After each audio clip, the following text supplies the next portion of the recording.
at the top of North Africa, mixing desert, mountains, and the stormy Atlantic. Morocco is a fascinating blend of Berber, Arabic, and European culture. And as one of the world's most popular destinations, there's really something for everyone here, including me.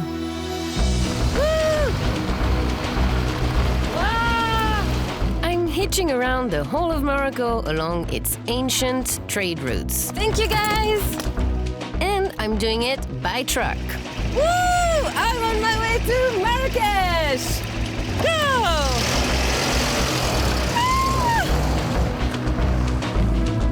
To really understand Morocco, you must discover its royal traditions. It's a melting pot, formed by successive Islamic dynasties from Roman times, surviving wars in Europe and occupation. Who built Morocco and its great imperial cities? And what is their legacy? The best way to see Morocco is definitely by truck, especially this tough truck.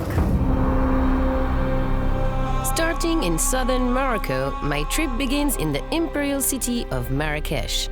I'm taking a massive articulated truck across the ancient and perilous Atlas mountain roads to the biggest film studio in the world. This reminds me of the early days of Hollywood, where they built massive sets, and they keep them all. The next stage is the Sahara Desert in a bone shaker, where I join the Tuareg Rally and lose a few brain cells in the process. After a monumental drive north to Volubilis, I truly become a culture vulture. Incredible to imagine that Romans were dining here. Yeah. Trucking on to the imperial cities of Fez, Meknes, and Rabat opens up mysterious and ghoulish tales of old. Okay, I need to get out of here really soon. As well as the world's most modern pickup truck. Oh my God, that's awesome! In this episode of Tough Trucks, we explore one of the world's oldest dynastic civilizations and what it has left behind.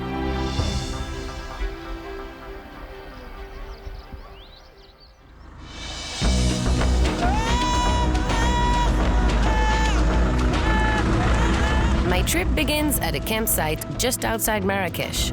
First, I need to find a truck. Bonjour, mademoiselle. Ça va? Bien, bien, ouais. Oui. Est-ce que vous pouvez me dire où sont les gros camions? Bah, juste là derrière. Là-bas? Ouais. On y va? All over the park, there are tourists planning their Moroccan adventures. It has always been a dream of mine to explore this exotic land, and here there are scores of fellow travelers doing exactly the same thing. Here is le Relais de Marrakech, which literally means the place between here and Marrakesh, and it's where enthusiasts bring their tough trucks. The first tourists I meet have a brown armored car, which looks ready to tackle the Sahara. You're planning the rest of your trip? Yes. Not the rest, a part of our trip. A part, okay. Yes. So where are you going to go? I think we go from Marrakesh here, Ben Mellal, Nice. and then we cross the Atlas Mountains. Wow, and you're sure it's going to be okay? The truck is going to okay. Yes. Yeah? Yes. be? You I think? think so. It's an old Austrian army truck. Oh, okay. And Austrian I bought army. this truck 3 years ago. 3 years ago. And the truck was 40 years in the army. Wow. Roland and Andrea readily agreed to take me into Marrakesh. Just 20 minutes from the campsite. Yes, drive a little bit. Morocco was always the country of travelers. The people who lived here from Neolithic times were the Berbers, nomadic traders, carrying gold and spices and silk from Africa to the sea. In South Morocco, they were all heading to one place.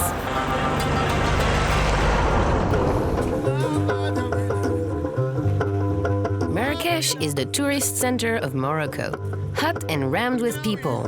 It's overlooked by the glorious Atlas Mountains. Morocco's history and architecture has been in part dictated by its geography.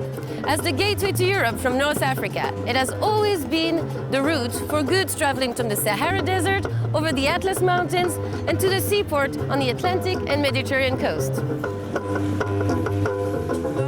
The Marrakesh Medina is colorful and exotic, alive with the sound of street traders and musicians. It's the souk which I love, where you can buy clutter, schmutter, and sweets. When 16th century traders arrived in the Marrakesh Medina, they would often stay in caravanserais like these, which remain today. Rooms to stay in were situated above market stalls, which held their goods.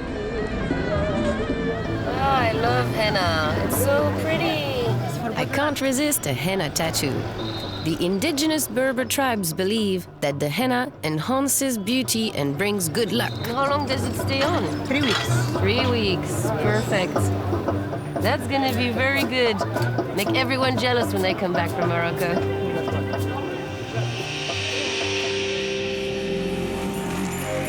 There is a more serious purpose behind my journey. To truly understand the story of Morocco, I need to find out all about its 4 imperial capital cities and the dynasties that built them.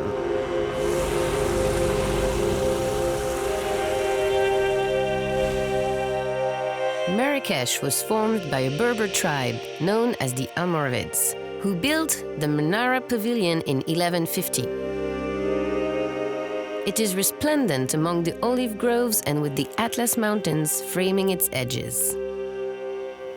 Incredibly, the engineers of the Almoravids built a system of underground canals in the 11th century, which is still used today to irrigate the orchards. And the result was a city built on water. And the story goes that Marrakesh was also built on love. To find out more, I am going to meet Jafaar Kansoussi, a scholar and historian who has the key to how this city was founded by Abdallah ibn Yassin. Alors, dites-moi, Monsieur Kansoussi, j'ai entendu dire que Marrakech était une ville qui a été construite en fonction d'une histoire d'amour et aussi une affaire d'eau. Est-ce que c'est vrai? Dites-moi. Oui, d'une certaine façon. Il y a à peu près 1000 ans déjà, Zainab, qui était effectivement une dame d'une très grande beauté, mais pas seulement. Le grand roi fondateur, Youssef ben Tashfin, en gage d'amour qu'il fonda Marrakech. This story, along with countless others, is kept in the Islamic Library, which contains priceless ancient books, including a Quran from the 11th century. Si c'est un Coran qui a été institué en fondation pieuse sur la mosquée Koutoubian, de la Koutoubia. D'accord. C'est un livre, ça c'est de la dorure, ça c'est le grand art. Vous savez que on dit, les historiens des arts islamiques disent que, c'est-à-dire cette brillante civilisation musulmane a privilégié d'une certaine façon 2 arts majeurs, la calligraphie et l'architecture. Oui, c'est un art. C'est un art majeur. On fait plus ça comme ça maintenant. Voilà, c'est vraiment difficile d'accès aujourd'hui de faire un travail comme ça. The Quran which Mr. Kansoussi showed me is from the Koutoubian Mosque, a triumph of early architecture, from the dynasty that overthrew the Almoravids, a more puritanical group called the Almohads. I'm going to their heartland, the Atlas Mountains.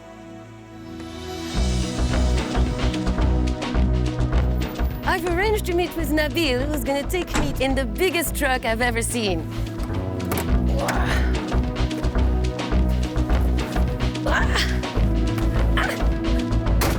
Hi! Okay, I'm ready. Let's go. Nabil works for Transmel, which has been a family shipping business since the 1950s.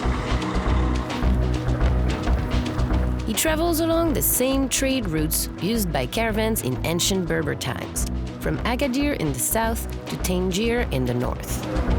Et ça fait Tu fais combien de kilomètres en fait par an alors avec ton... On estime 200 000 ou... Waouh! Ah oui, ça fait beaucoup, hein? Mais alors, ça veut aussi dire que tu es souvent loin de ta famille? Dur, mais c'est le travail. On fait ça pour nous travailler. Et alors, ben, peut-être que sur la route, les autres routiers, ils s'entraident, c'est ça? Ça te fait une autre famille un peu, non? Ah oui, on est comme des frères. Comme des frères. On se c'est connaît, bien ça. on est social. C'est pour ça on doit l'aide. Si on demande de l'aide, on met de la connaissance familiale de lui, de moi, comme ça. Tu as deux familles, ta vraie famille et la famille sur la route. Ah oui. There are advantages in the life of truckers like Nabil, as well as comradeship. There are stunning vistas they see every day. Oh, c'est cette magnifique vue aussi. Quand tu travailles, on est habitué de ça.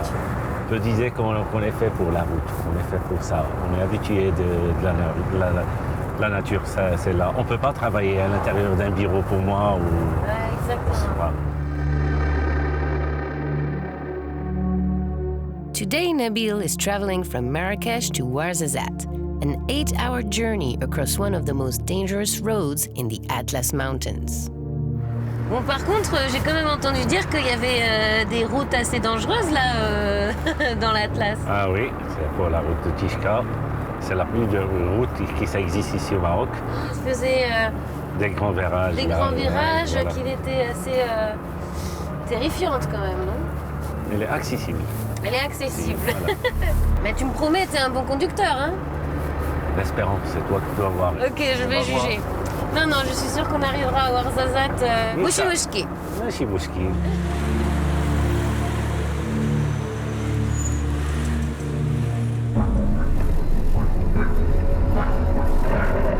I know Nabil is a great driver, but these roads are very high up, so I am worried about this journey. As the weather closes in and it gets dark, the mountain road becomes increasingly slippery. Dark mountains and a little bit of snow. The higher we go, the less we can see on the road.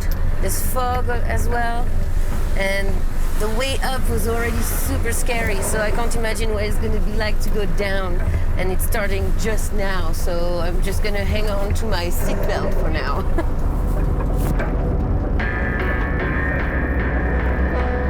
We begin the descent to Ouarzazate, and the visibility is poor.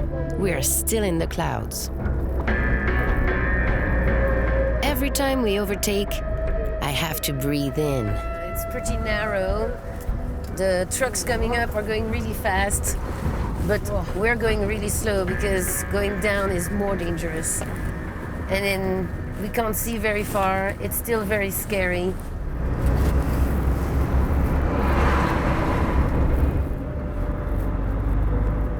After half an hour, we reach a plateau and the signs of civilization. Donc Nabil, on est à Ouarzazate, ça y est? Ah oui, on est entré à Ouarzazate. Merci beaucoup. Check. Check. Yeah. I arrive in Ouarzazate, absolutely shattered. Okay, merci Nabil. But I'm ready to get involved in Morocco's film industry in the morning.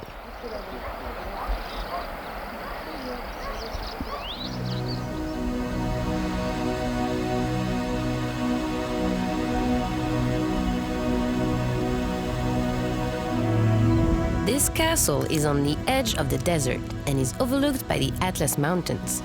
The Berbers appear to have left some scaffolding at one end, though.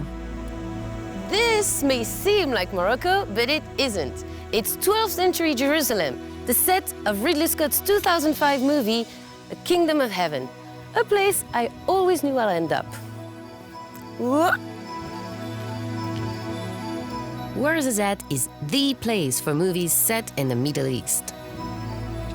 The Atlas studio has hosted everyone, from Tom Cruise to Claire Danes to the cast of Game of Thrones.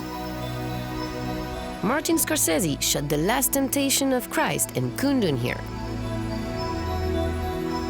Just imagine, Evergreen, Liam Neeson, Orlando Bloom, we're all here. Their DNA is on these battlements. It's the largest film studio by acreage in the world, and as well as Kingdom of Heaven, it has hosted James Bond, Babel, Asterix and Obelix, and my favorite, This Is the Jet from Jewel of the Nile. Right now, Ouarzazate is hosting a Bible story, being made by Colombian TV. This is the home of the biblical epic. This reminds me of the early days of Hollywood, where they built massive sets, and they keep them all. Fans visiting the studio can also see the sets of Alexander and Gladiator. C'est parti! From ancient Egypt to Atlantis, Atlas Studio has the most impressive movie memorabilia I've ever seen. One day I'll be back, when Moroccan Hollywood calls. But for now, it's time for me to get out of Dodge. Ha! A truck! Bonjour! Bonjour. Bonjour, messieurs! Bonjour madame, ça va? Très bien, Ça va très bien. bien. Comment Dites-moi, vas-tu? j'ai une question. Ah oui. Est-ce que par hasard, vous iriez pas dans la direction de Arachadia? Et Rachidia? Ouais. Heureusement, tu as de la chance. C'est vrai? Je vais partir vers là-bas pendant quelques minutes. C'est vrai? Ça me fait énormément plaisir que je vienne avec moi. Ok.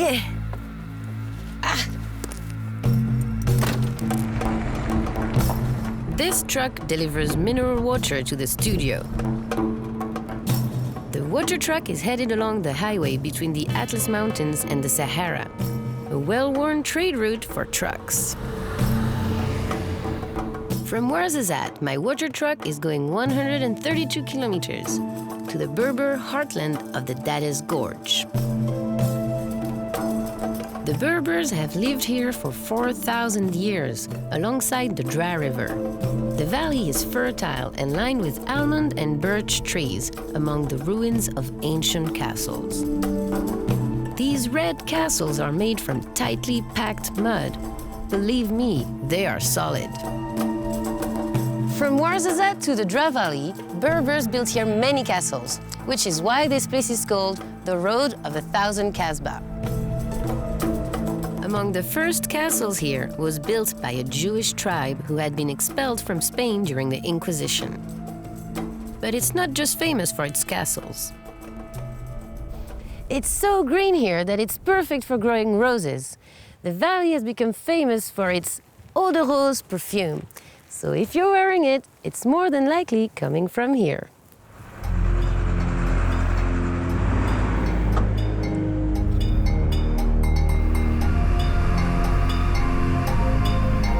I seem to be spending a lot of time on narrow mountain passes these days.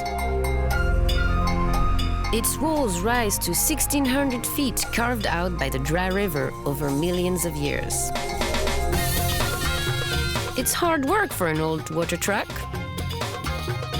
The Berbers say that the wind in the valley comes from the son of Boumain Dades, who flies down it to visit in winter. This part of the Dades Gorge is all over the guidebooks. After Marrakesh, you really notice there's no one around. But tomorrow, I suspect it will be even quieter. Just me and the camels in the Sahara Desert.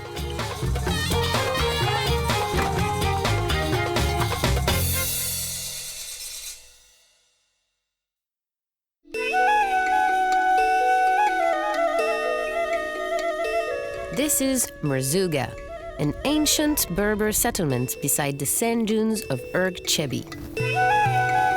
The dunes are a 50-kilometer sea of constantly shifting sands, only populated by nomadic people.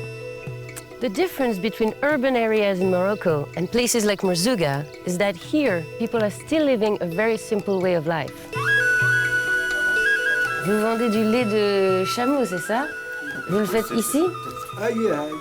If you've run out of water, you can always rely on camel's milk. It's got more protein, vitamins, and fat than cow's milk, but it's lower in cholesterol. It's very popular with tourists, who seem to lap it up. Cheers! Wow, that's refreshing. I think I've taken all the milk. There was none left for those tourists. Poor them. The Moroccan desert is also home to the Tuaregs, rugged nomadic people who often wear blue robes and a light veil. Bonjour! They have been trading here since the Middle Ages. It's a place to rest and buy supplies on journeys from West Africa and the Sahara. Good, this color.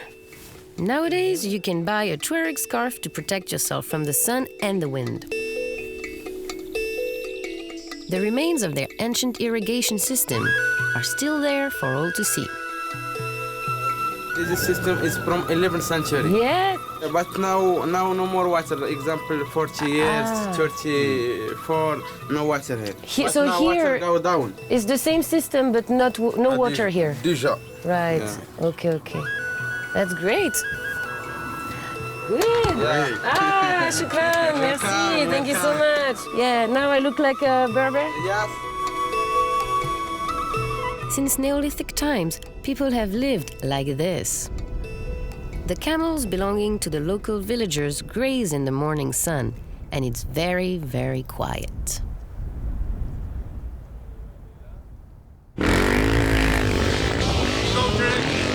Morocco is well known for hosting desert rallies all year round, and as this one is so tough, it is named after the people who live here. The Tuareg Rally runs across some of the most unforgiving terrain in the world. I'm meeting the British team Bowler, who race a hybrid truck with a wide wheelbase. It's a challenging landscape, perfect for Andrew Chester, the team manager, and his drivers. Well, we come to this part of Morocco basically because it's the nearest dunes to Europe. Big rolling dunes, quite intimidating and just very testing on the cars. But this one is 400 kilometers long. Today, 400 kilometers long, and I think 300 of those are just round and round this. Wow. This On the scenery, dunes. this dunes, yes. Do you know how big they can get? Up there behind us, I think they're rising to over 300 meters. Right. But there is a serious reason they do it: developing new trucks. The Bowler's speciality is making a chassis that can fit different types of vehicle and then adapting them. Charlie Davis is in charge. So Charlie, it looks like it could be a pickup truck, or I don't know, any other kind of application you can have with this car? Absolutely, you could turn it into a lube truck, a tough truck. You can use it for border patrol, safari, protection, put an ambulance on top. Wow. Applications are endless. All right. There's only one way to find out what this tough truck can do. Join driver Andrew Wicklow and go for a spin on the dunes. From the off, if I'm honest, I think Andrew is enjoying this more than me. Luckily, this bowler has brakes.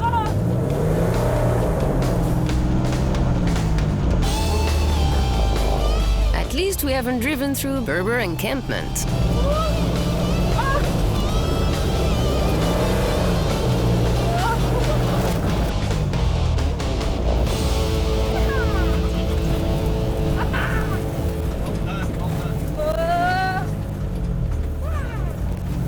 That's great. Thank you. Yes, I loved it. I definitely understand why you guys do this all the time. It's so awesome. All the hard work paid off as the bowler team won their class in Tuareg. Then, as the desert settles back to its natural state, I start the next stage of my journey to the north of the country.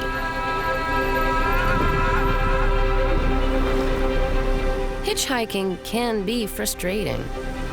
Where are all the trucks? It's a common way to get around Morocco, but if you're a visitor, it's best to do it with a companion, as I am doing on this trip. Woo! Thank you! Oh!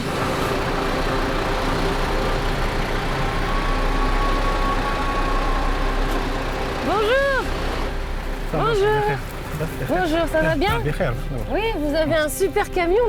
Moi, j'aimerais aller à Volubilis ou Moulay Idriss. Vous allez dans quelle direction? الرشيدية، حندير الرشيدية. Ah, par là, et là, Chidia. Parfait. Au moins jusque là-bas, si vous pouvez me prendre, ce serait super. مرحبا كيف تمشي Merci beaucoup. كيف تمشي مرحبا Okay, nice truck. Woo. Merci. مرحبا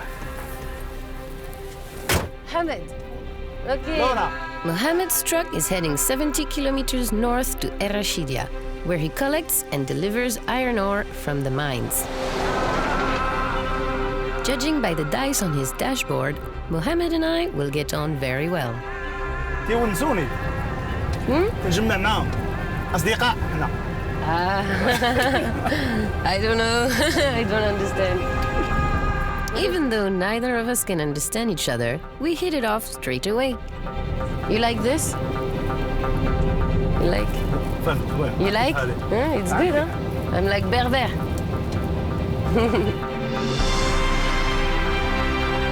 As we continue towards the mountains, the scenery begins to look like New Mexico in a western. Nowadays, Morocco often doubles as Afghanistan and Iraq as a movie location. But the villages here are actually inhabited by descendants of the so-called barbarian tribes of 10,000 BC. Many live in clay houses, and they still use donkeys for transportation as the only reliable way of getting around. For some, this was to change when the first European influences came to Morocco. This leg of my journey is a long haul, 10 hours north to the ancient Roman ruins of Volubilis.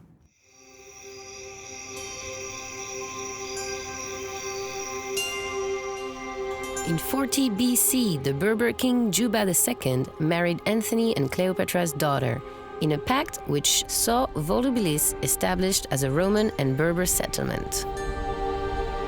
Volubilis became the farthest corner of the Roman Empire, and here lie the stunning ruins of the ancient capital.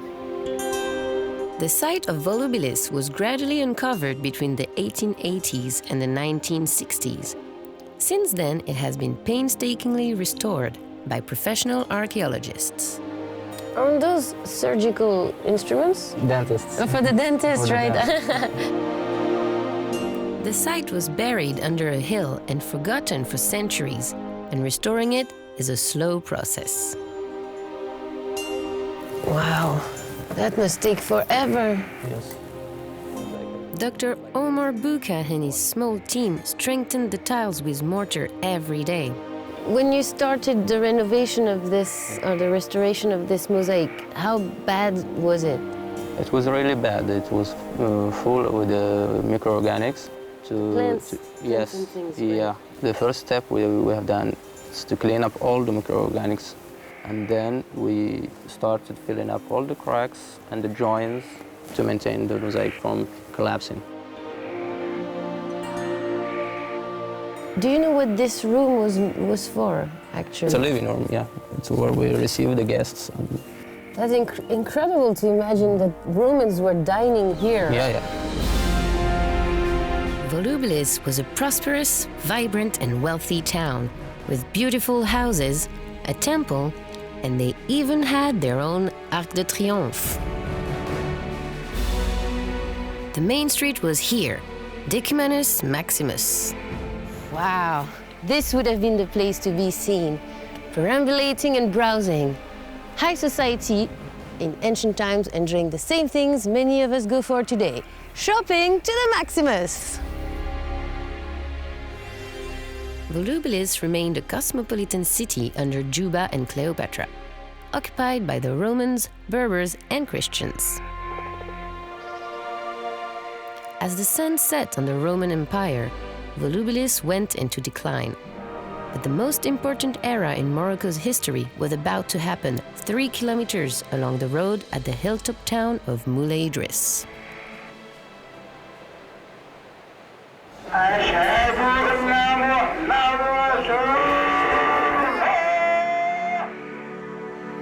Islam came to Morocco in 789 AD. With the decline of the Roman Empire, the tribes of the Moroccan diaspora were ready for a new leader. And it's the great-great-great-grandson of the Islamic prophet Muhammad who stepped up to the plate.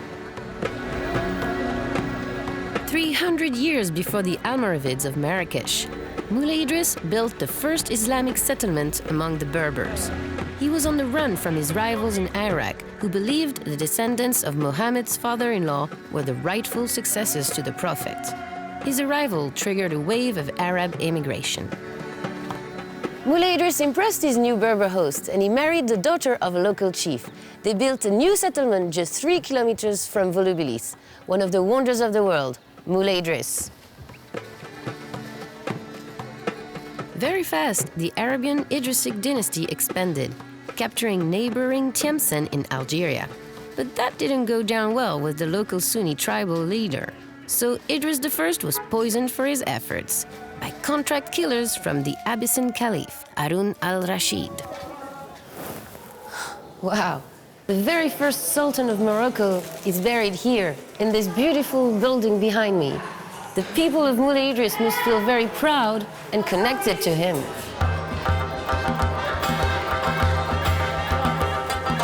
Indeed, it would seem that everyone on this market is directly connected to Moulay Idris.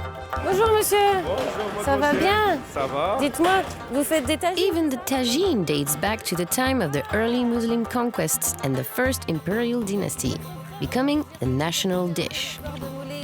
De Moulay Idris, c'est une ville sainte. C'est une ville touristique. Touristique, il vient tout le monde. Ici pour voir le mausolée de Moulay Idris Ier. Qui est là-bas, hein? Ah ouais. Vous êtes ici depuis longtemps? Ici, mon père, mon grand-père, et tout le monde jusqu'à Moulay Idris. Ah oui? Oui. Donc vous êtes le descendant de Moulay Idris, oui, c'est le descendant de Moulay Idris Ier. Oui. D'accord, waouh! Ah ouais. Sinon, vous avez du thé marocain? Oui, bienvenue, mademoiselle. Soyez les bienvenus. Merci. Neem tea is a staple in Morocco. It's everywhere you go. Merci. Bon appétit, madame. Merci beaucoup. Oui, très bien. Merci. But I seem to be enjoying this all on my own. The restaurant is almost empty. They are trying very hard, but no one is stopping, as grandfather has obviously noticed. Par ici, venez manger la bon tagine. Ouais. Come here. The least I can do is help them drum up some trade. Magnifique tagine, very good tagine. Hello, you are welcome. Tagine Moroccan. Tagine. Look at this. Magnifique, c'est super bon. Enjoy. Sorry. That's amazing. I've just helped to get 10 people into the restaurant. I think that's pretty good. And I've done a good deed. Yes. Among the group, I spot some French tourists. I might get some tips for my next stop, Fez. Bonjour. Je suis contente de trouver des Françaises. Oui, il n'y en a pas beaucoup. Hein, là. So, how are you traveling around Morocco, actually? We used to travel with a bus and taxi and train as well. So you haven't tried trucks? No, never. Really? No. Actually, it's a great way to visit Morocco. They have really? lots of tough trucks here. And c'est génial, il faut qu'on essaye de faire ça. I definitely recommend it, but not on your own. I'm happy I have my crew with me. Merci, vous aussi. Merci. Bonne journée. Au revoir.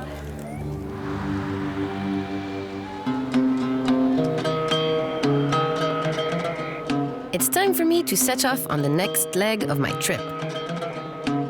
The truck is already here with an F for Fez on the back. Comment allez-vous? Dites-moi, j'aimerais aller à Fez. Est-ce que par hasard vous pouvez m'emmener? C'est pas de problème. Pas de problème, c'est vrai? Ah, c'est super, merci beaucoup. No fear. This really is a tough truck. The driver seems to have a sensitive side as well. Bonjour, madame, bonjour. Ça va bien? Ça va. C'est très beau. Ah, c'est très très beau. Ouais. Et sur le côté du camion aussi, j'ai vu qu'il y avait des dessins. C'est très beau, c'est vous qui avez fait? Moi.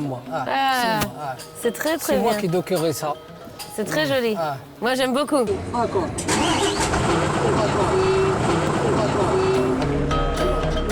Today, I'm following in the footsteps of Moulay Idris II, who grew up here but then moved to Fez. Only he probably went by camel. In this part of Morocco, it's not uncommon to see horses and carts, as well as all manner of trucks.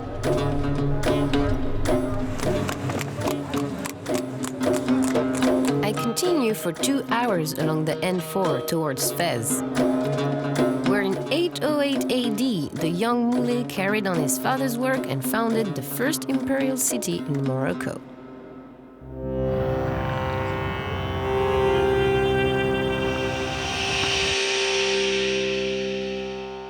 Fez was originally settled by a mixture of Berbers, Arabs, and Europeans.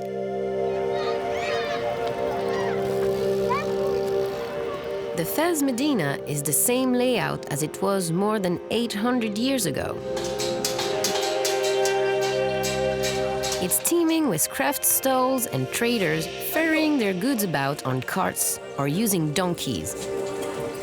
The lanes are too narrow for any other form of transport. When you get to Fez, you leave your truck at the city gate. Moulay Idris II encouraged Berber and Arab to live together in harmony. His spirit lives on in this souk, where the sacred and the modern coexist, with the holy sites being in the center. Behind me, deep into the Medina, a sacred place, the mausoleum of Moulay Idris.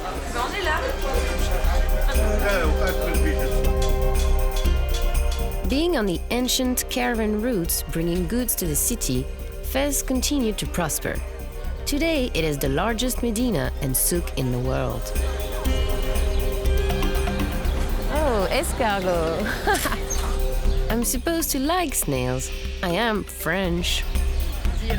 This is a delicacy. Yes.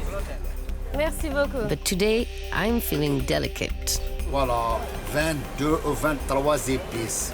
La médicament de la froid, la médicament de la gorge. Okay, here we go. Oh yes, it definitely does taste like medicine.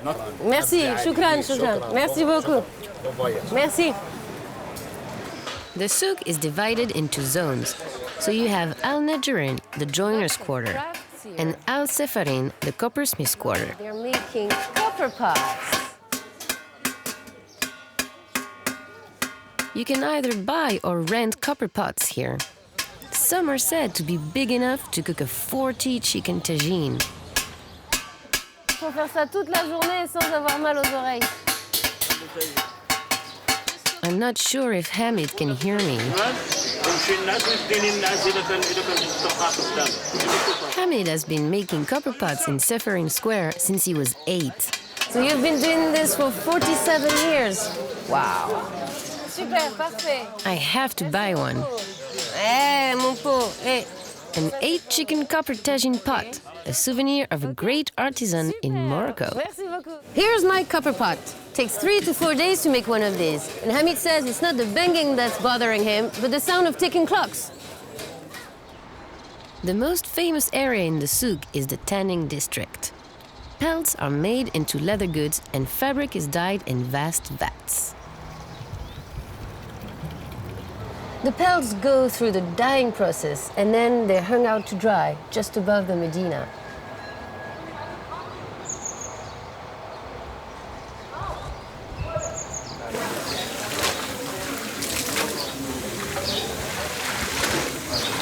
Bonjour. Bonjour madame. Dites-moi, qu'est-ce que vous faites? Vous changez la couleur.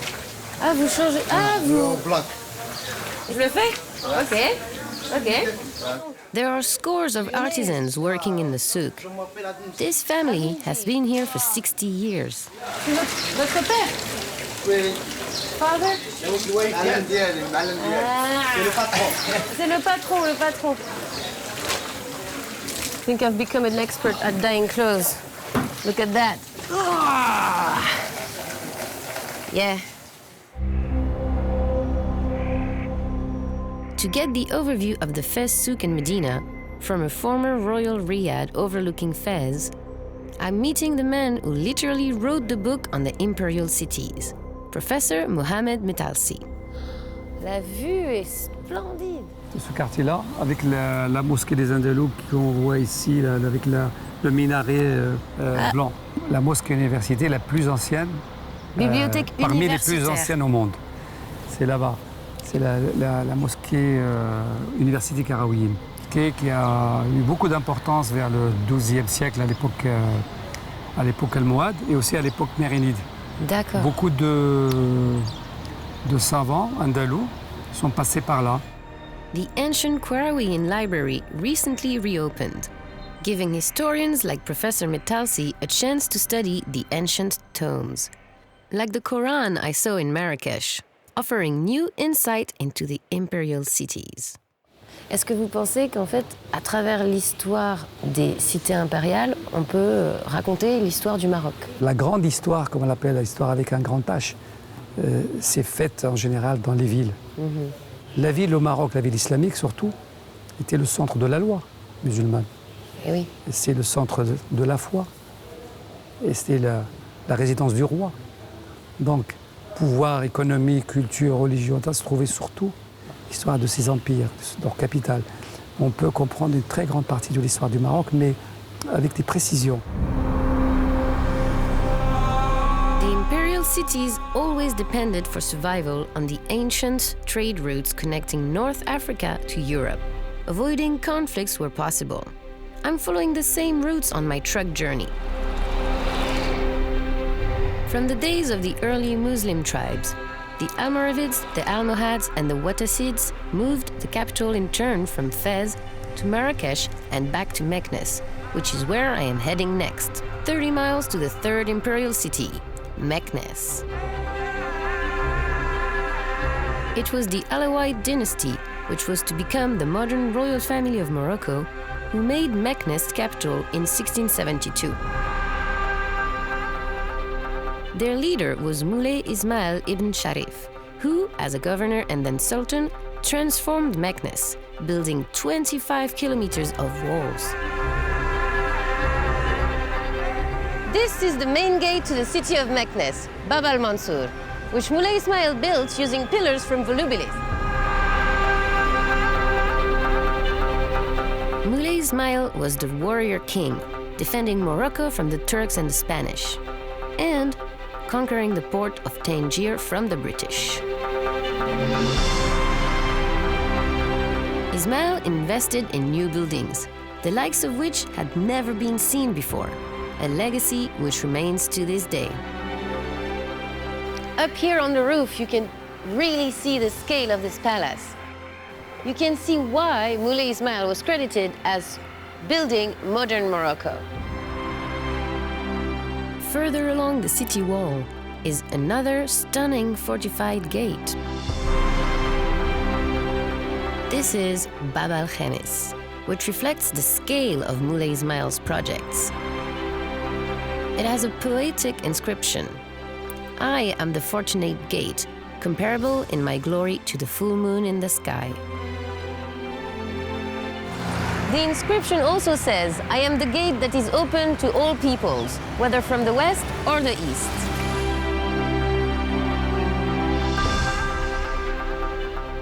Moulay Ismail's lush summer palace was the equivalent of Versailles, as he was a massive admirer of Louis XIV. In fact, Moulay Ismail was such a Francophile, he asked for the hand in marriage of Louis' daughter, Anne-Marie de Bourbon. But he also had a harem. He was married 8 times.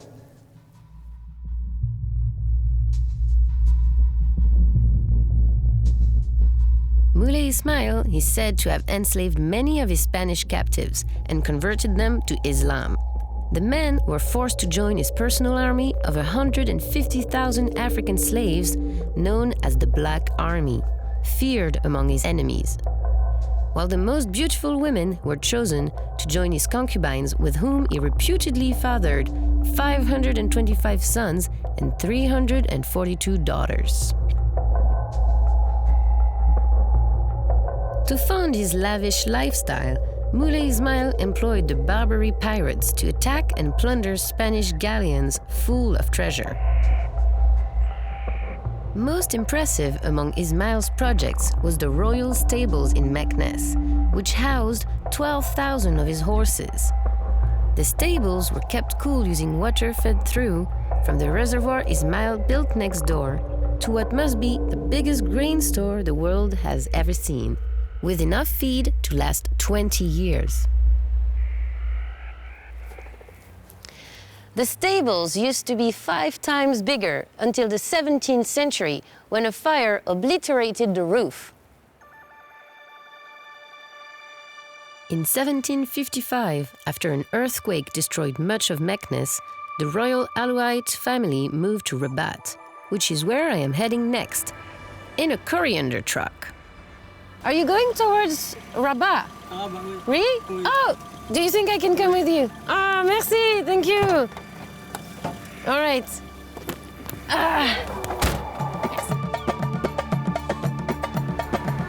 250,000 tough trucks head down these roads every year for the ports, from where ships carry cargoes north to Tangier and then into the Strait of Gibraltar and beyond.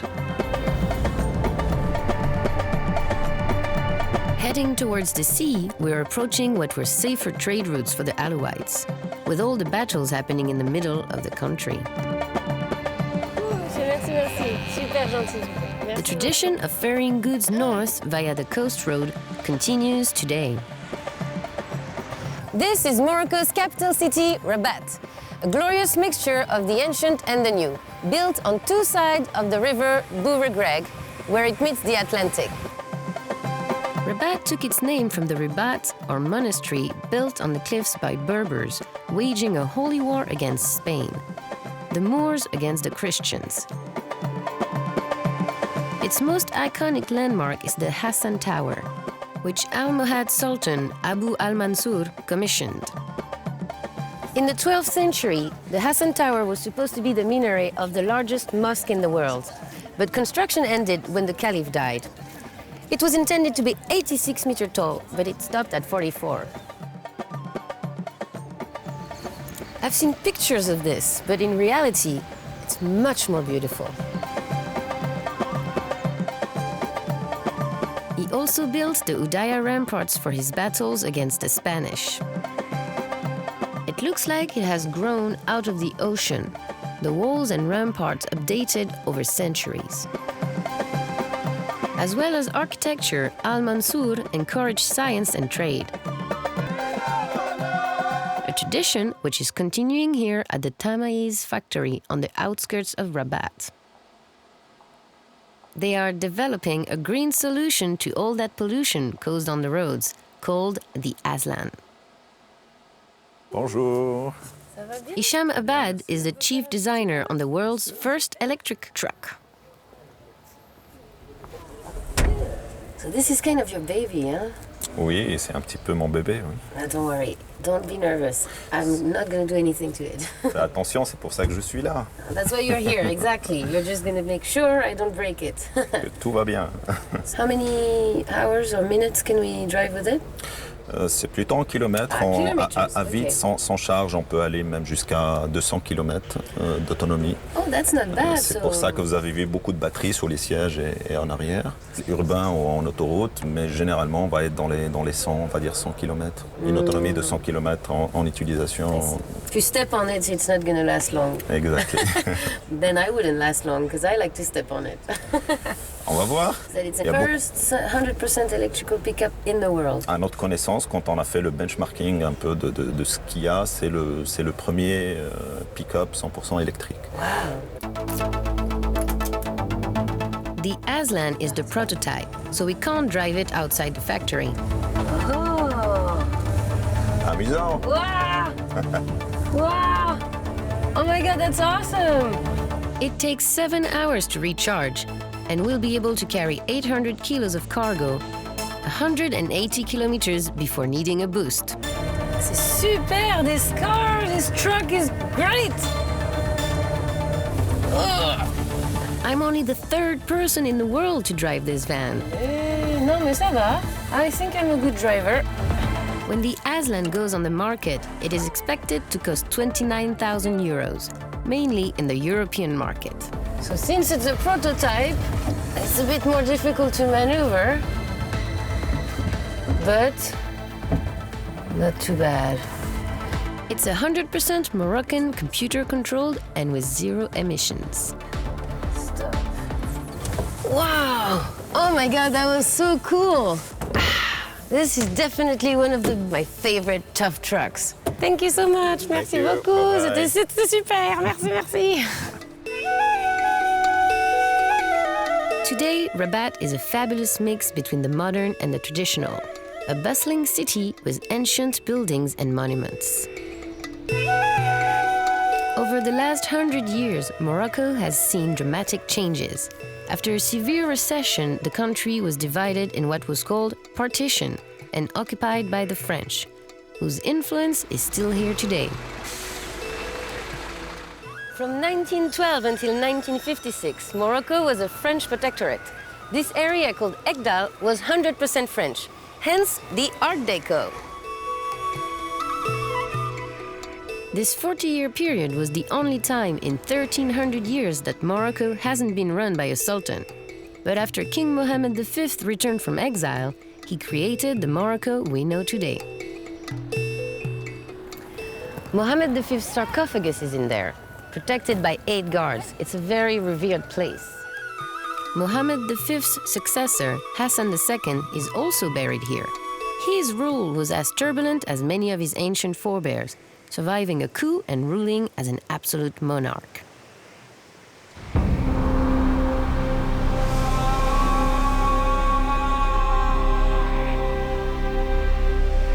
The current royal family, under Mohammed VI, have modernized the country. They have even revamped Rabat's surfing club. But the dynasties of Morocco remain the defining influence of this ancient land. Rabat was the perfect place for me to end my tough trucks journey. Something tells me that the story of the Imperial Cities has only just begun.